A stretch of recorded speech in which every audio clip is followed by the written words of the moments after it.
이 영상을 보러 들어오셨다면 아마도 지금 셀핍을 볼지 IELTS를 볼지 고민 중이실 거예요. 셀핍을 고민 중이시라면 캐나다와 관련해서 시험을 보시려는 거겠고요. 이 영상은 IELTS와 셀핍 중에서 고민하고 계신 분들을 위해 만들었어요. 저 역시도 그 고민을 했었고 시험 유효기간이 있어서 여러 번 봐야 했죠. 그렇다면 두 시험을 어느 정도 알고 계신다는 전제하에 무엇을 볼지 한번 비교해 볼까요? 두 시험은 영어 시험이라는 점에서 비슷하지만 약간 다릅니다. IELTS는 영국에서 개발된 시험이고 셀핍은 캐나다에서 개발된 시험이죠. 그래서 발음이 셀핍은 캐나다 발음이에요. 그리고 리스닝 시험 볼 때도 익숙한 캐나다 지명이나 교통수단들이 등장합니다. 캐나다에서 유학을 하고 싶거나 영주권을 지원하려면 영어 성적을 가지고 있어야 하죠.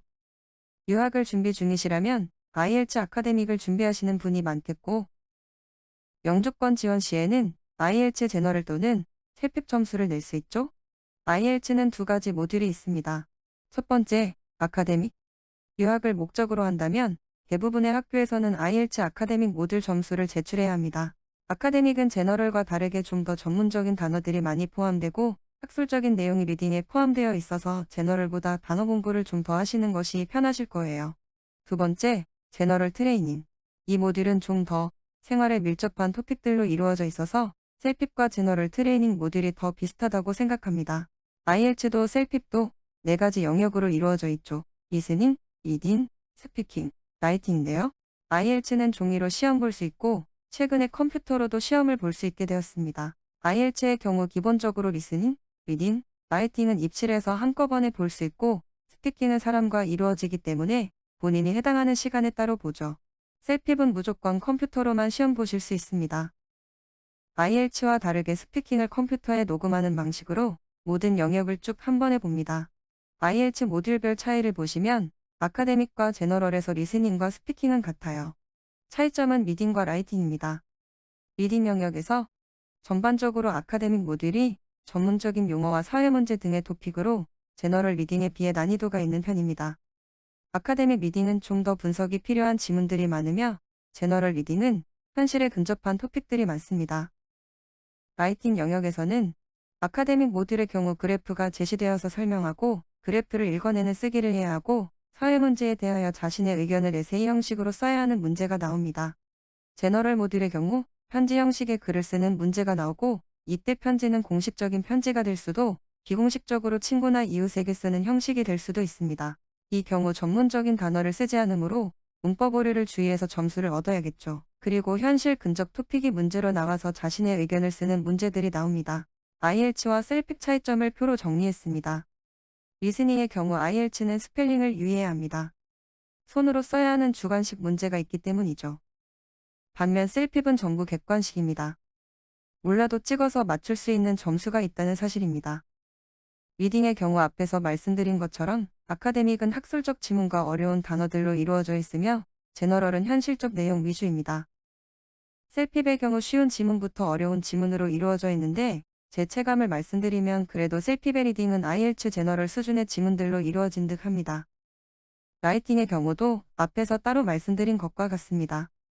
라이팅은 컴퓨터로 시험을 보신다면 빨간 줄이 친절히 쳐져서 스펠링 체크도 할 수 있고 또 글자 수도 세워줍니다.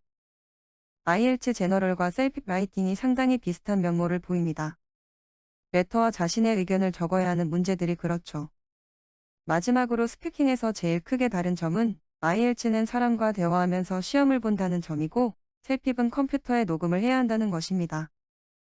셀핍의 경우 같은 시험장에서 헤드셋으로 스피킹 시험을 보기 때문에 옆에 있는 수험생의 스피킹이 본인에게 피해를 줄 수 있습니다. 그리고 한 문제 한 문제마다 준비 시간과 말해야 하는 시간이 타이머로 표시되는데 이것이 상당히 압박을 받을 수 있습니다. IELTS의 경우 평소에 생각할 수 있는 토픽이 나오지만 셀핍의 사진의 경우 가끔 상상이 필요한 경우가 있습니다. 예를 들어 책상인데 다리가 바나나 모양인 책상이라든지 아이스크림 3개를 붙여놓은 그림을 주고 설명하는 문제 등등입니다. 그래서 도대체 뭘 봐야 할까요? 앞서 말씀드린 건 저의 경험을 바탕으로 한 제 생각이기 때문에 여러분은 본인이 편한 것을 선택하셔야 합니다.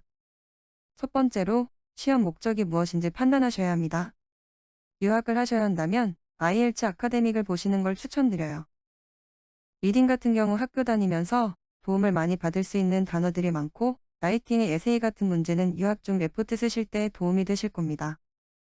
만약 시험 본 뒤 성적표가 급히 필요하다면 IELTS보다 셀핍을 추천합니다. 셀핍은 시험 본 뒤 일주일 안에 성적이 문자로 오고 바로 성적표를 본인이 출력할 수 있지만, IELTS는 우편으로 도착하기 때문에 시간이 더 걸릴 수 있어요. 둘째, 본인의 단점을 파악하세요. 난 스펠링이 약하다. 그러면 셀핍을 추천드려요.